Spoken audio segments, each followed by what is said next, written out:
اس نشست کے اعتبار سے میرا الوداعی تحفہ ہے آپ کے لیے،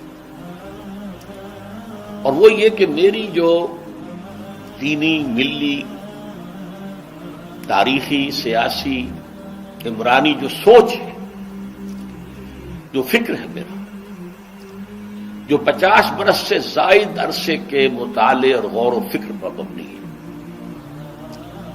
جس مطالعے میں میری آنکھیں بنیادی طور پر قرآن اور حدیث ہیں،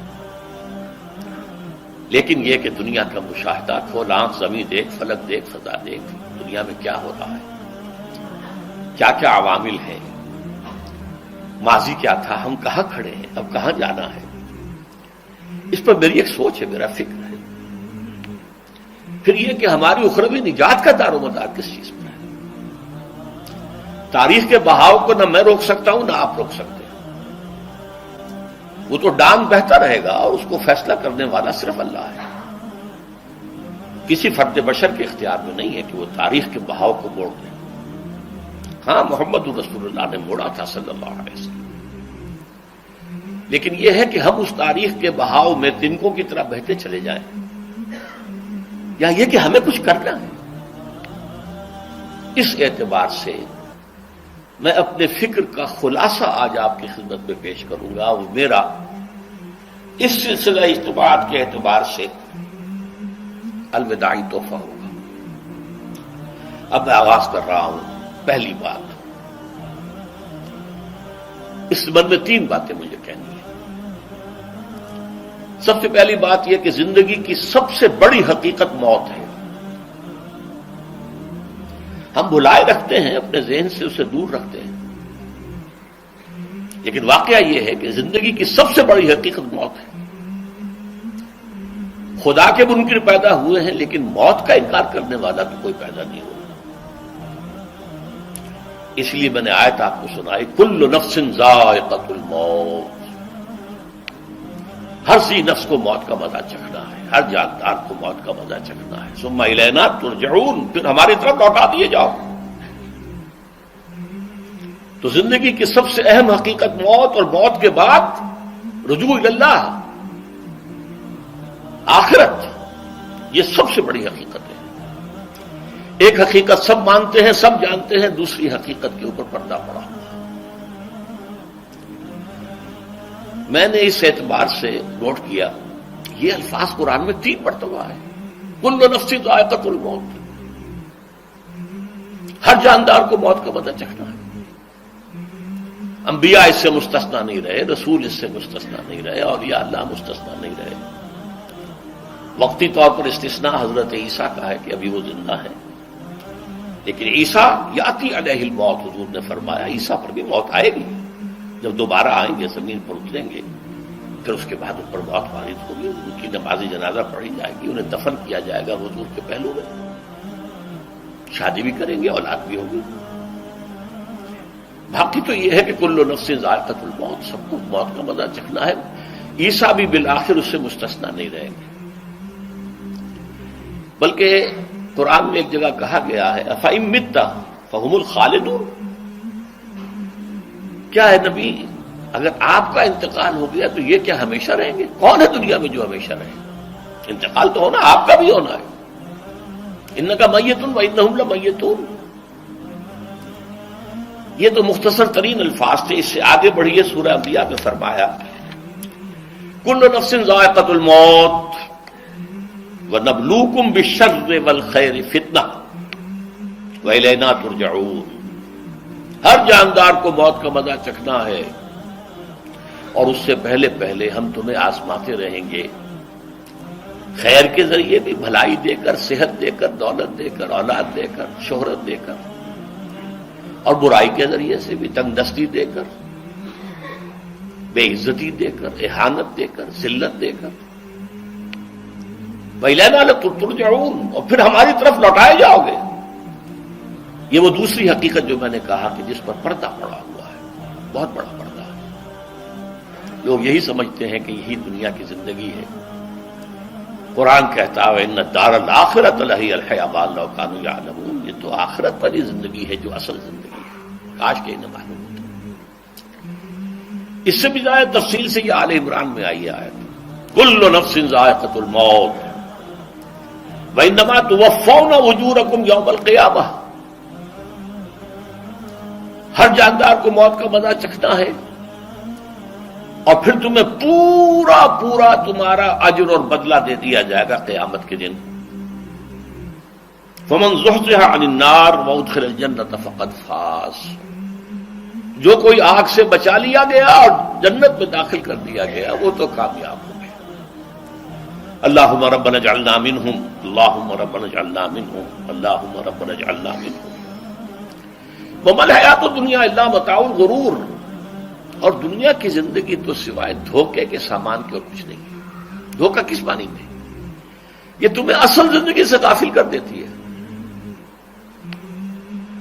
تم کہیں سفر پر جا رہے تھے، تمہارا کہیں گھر تھا، تمہیں واپس آنا تھا، تم راستے ہی میں کسی دلچسپی میں ایسے مگن ہوئے کہ گھر بار سب بھول گئے۔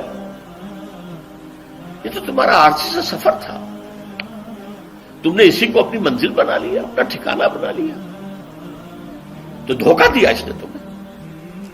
ویسے دنیا کی زندگی دھوکہ نہیں ہے، بڑی حقیقت ہے، اس لیے کہ حضور نے فرمایا انما الدنیا مزرعۃ الآخرہ، یہ دنیا آخرت کی کھیتی ہے، یہاں بو گے تو وہاں کاٹو گے، یہاں کچھ کمائی کرو گے تو وہاں اس کا بدلہ ملے گا۔ اس اعتبار سے دنیا بہت بڑی حقیقت ہے، ایک ایک لمحہ بہت بڑی قیمتی شے ہے، لیکن اگر یہ دنیا تمہیں آخرت سے غافل کر دے تو اس سے بڑا دھوکے باز اور کوئی نہیں۔ یہ اصل دجال ہے۔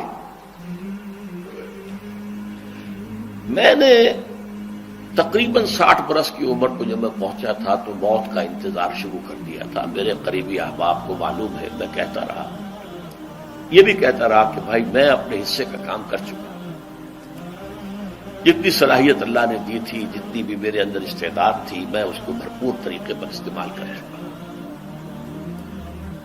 دم واپسی برسر راہ ہے عزیز و اب اللہ ہی اللہ ہے، یہ میرا معاملہ رہا ہے 60 برس کی عمر سے۔ اس کے بعد اللہ نے مزید 14 برس دیے ہیں، یہ نافلۃ لک کے درجے میں کہتا ہوں، اس کا اللہ کا عطیہ خصوصی ہے، نفل ہے، ہمیشہ کہتا رہا ہوں۔ مسنون زندگی تو 61 برس ہے ہمارے حساب سے۔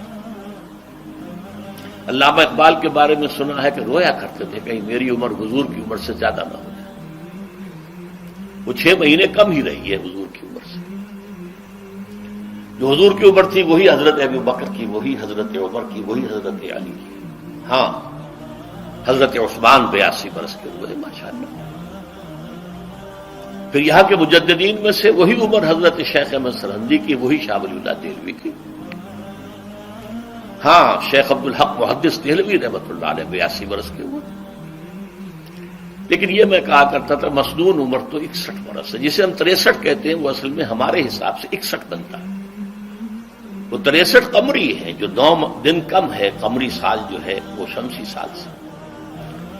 بہرحال میں اس وقت سے منتظر تھا، لیکن جو بھی وقت اللہ نے دیا ہے، اللہ کا شکر ہے، وہ مفید کاموں میں لگا ہے۔ ان میں خاص طور پر میں سمجھتا ہوں کہ اللہ کا مجھ پر سب سے بڑا احسان، اور مجھے پر نہیں، بہت بڑے پیمانے پر لوگوں پر جو احسان ہوا ہے، وہ میرا 1998 کا دورہ ترجمہ قرآن جو کراچی میں ہوا تھا۔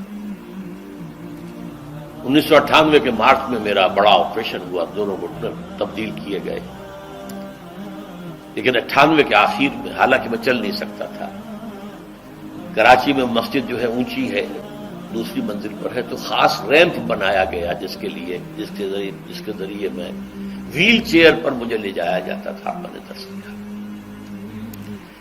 اس درس کی گزشتہ چند سالوں سے پوری دنیا میں جو گونج ہوئی ہے اللہ کے فضل و کرم سے، اللہ کی کوئی حکمت خداوندی اس کے ساتھ وابستہ ہے۔ اس میں میرے کسی کام کو دخل نہیں ہے، میری کسی کوشش کو دخل نہیں ہے۔ میں نے تو جو درس میں دیتا آ رہا تھا سن 85 سے دورہ ترجمہ قرآن، البتہ یہ بات ضرور ہے کہ میں نے محسوس کیا تھا کہ سن 98 کے اس درس میں دورہ ترجمہ قرآن کے مجھے خصوصی انشراح حاصل تھا۔ میری ساری گفتگو کا حاصل کیا ہے؟ دیکھیے، نظریاتی تحریکوں کا تعلق اشخاص سے نہیں ہوتا، ٹھیک ہے، کوئی اس کا داعی ہوتا ہے، کوئی اس کا مؤسس ہو جاتا ہے، کوئی اس کا آغاز کرنے والا ہوتا ہے، لیکن نظریاتی تحریک افراد سے وابستہ نہیں۔ افراد آتے چلے جاتے ہیں اپنا اپنا حصے کا کام کر کے، جس کو جتنا مقدر ہے، جس کی جتنی اللہ تعالیٰ کی طرف سے توفیق ہے، وہ اپنا کام کرے گا، چلا جائے گا۔ یہ چمن یوں ہی رہے گا اور ہزاروں جانور اپنی اپنی بولیاں سب بول کر اڑ جائیں گے۔ مبارک ہیں وہ لوگ جنہیں قرآن کی بولی بولنا نصیب ہو جائے۔ وَإِنْ يَحْسَبُ أَنِّي مِنْهُمْ، مجھے گمان ہے، اللہ کا فضل ہے کہ میں ان میں سے ہوں، میں نے قرآن کی بولی بولی ہے۔ اور قرآن مجید کو جیسا کہ وہ ہے، ایز اٹ از، اپنے کو مذمومہ خیالات، اپنے کوئی ذہن سے زائدہ نظریات کو میں نے اس میں دخل نہیں دیا، جسے انگریزی میں آپ آبجیکٹیولی کہتے ہیں۔ خالص معروضی طور پر قرآن کو پڑھا، قرآن کو قرآن سے سمجھائے یا پھر سیرت رسول سے سمجھائے۔ میں لفظ سنت کی بجائے سیرت استعمال کر رہا ہوں۔ قرآن مجسم حضور تھے صلی اللہ علیہ وسلم، اور حضور کی سیرت اور حیات جو ہے وہ قرآن مجید کی اصل تفسیر ہے۔ یہ حقیقت بھی بہت کم لوگوں کے علم ہے۔ وہ احادیث کا نام تو لیتے ہیں، احادیث بھی ہے، سیرت بھی تو احادیث ہی سے ہمیں ملتی ہے، لیکن میں خاص طور پر سنت یا حدیث کی بجائے سیرت کا استعمال۔ قرآن کی دو سورسز ہیں، قرآن خود اور سیرت رسول صلی اللہ علیہ وسلم۔ دین کی بات پھیلانا صدقہ جاریہ ہے، ثواب کی نیت سے ویڈیو کو شیئر ضرور کیجیے۔ جزاک اللہ۔